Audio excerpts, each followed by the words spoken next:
Hello, and welcome to another bite-sized coding time with the Port Moody Public Library.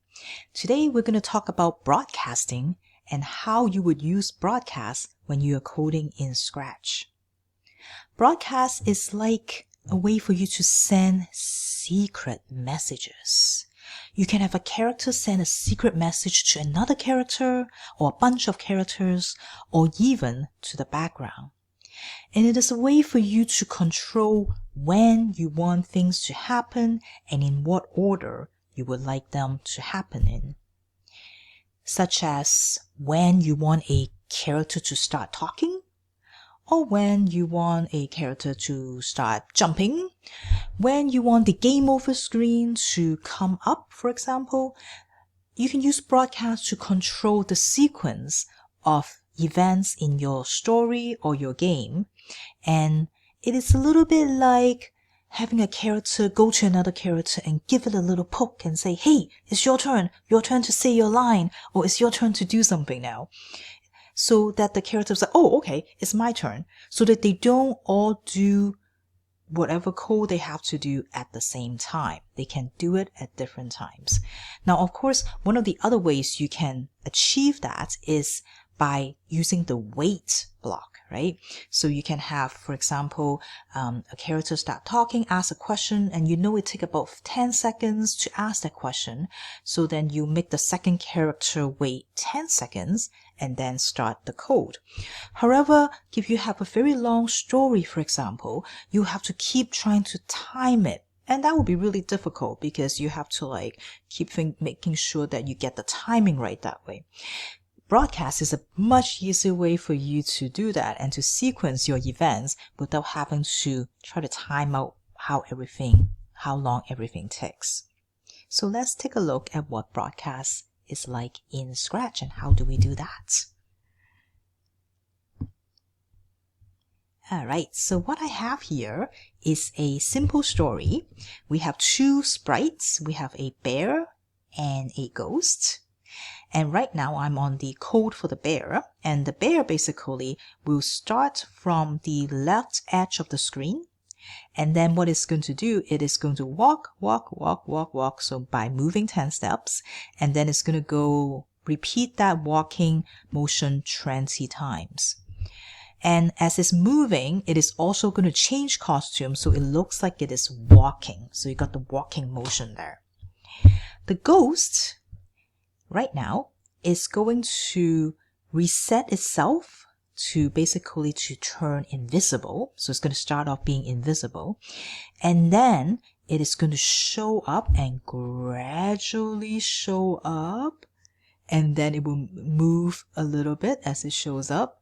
And then at the end, once it's fully visible, it is going to say boo for 2 seconds. Okay, so that is what my story is going to be. Right now, as you can see from the top of the code here, both of the code starts when the green flag is clicked.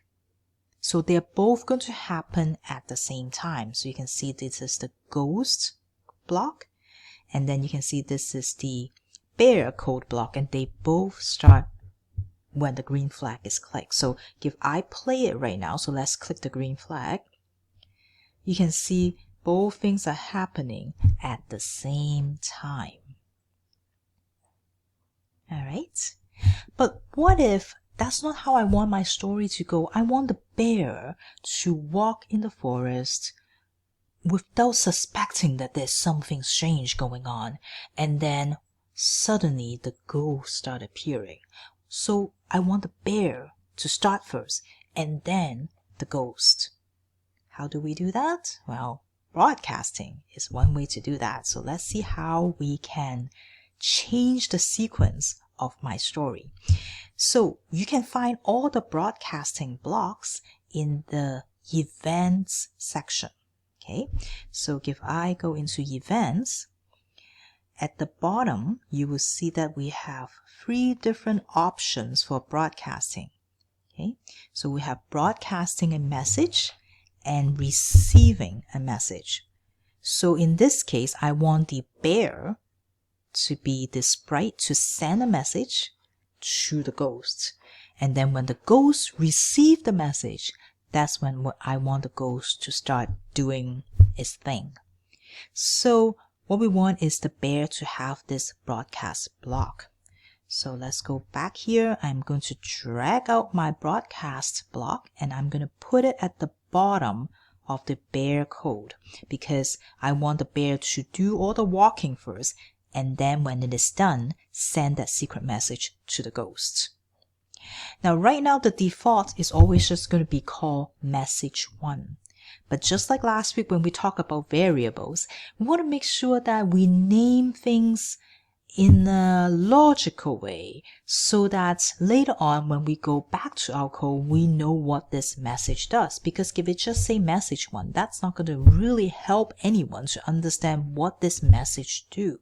So what I'm going to do is I'm going to change the name of the message by clicking on the little arrow here, and I'm going to create a new message. Okay, so in this new message box, I am going to type in ghost and I'm going to click OK. So what happens now is that the bear is going to do the walking, and then once it's finished, it's going to send that secret message to the ghost saying, hey, your turn. Now let's go to the ghost code by clicking on the ghost down here, and then this time we have to separate these things because we don't actually want all of this to happen until the ghost receives the message. So you can see I need to have the block they say when I receive ghost. So when I receive that secret message. And what I'm going to do is I'm going to move all of this to this side so that when the green flag is clicked, I don't want the ghost to show up yet. That's why I left that hide block right here because the ghost needs to stay hidden. And then when they receive that message, meaning that the bear is done, then the ghost will start appearing. Okay, so this is the two orders, the order of things that we want. So let's take a look and see now with this little change in the code, what is going to happen. So the ghost should not show up when the bear is walking, and once the bear finishes, then the ghost should start showing up. So let's see if that happens or not. Okay, so I'm going to click on the green flag to restart our story. So the bear is there. Good. The ghost is not there. That's great. And the bear is done walking, and the ghost is going to show up without the bear realizing that there is a ghost in the forest. All right, so that works perfectly. So that is how you would use a broadcast and how you would use messages, secret messages, in order to help you sequence and put things in order.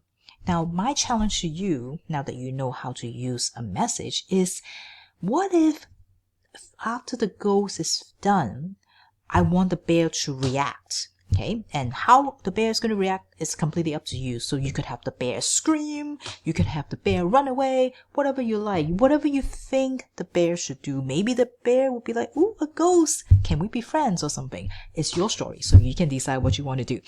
So what if I want the bear to have a reaction? And I don't want the bear to have the reaction right away, right? Because I want to make sure the ghost is finished and then the bear reacts. That would make logical sense. So I would like you to add a message to this so that the ghost, once it's finished, send a secret message back to the bear to say, hey, I'm ready. It's your turn. So the bear can start reacting to the ghost. Okay, so that's what I would like you to do. So that's it for today for our bite-sized coding time. Thank you again for watching. If you have any questions, any comments, please leave us a note in the comments down below. And of course, if you use broadcast to build a project, we would love to see it. So please do share your project and then add a link to the project so we can take a look and see what amazing things you have built. Until next week, happy coding, and we'll see you again on Monday at 4 o'clock. Bye!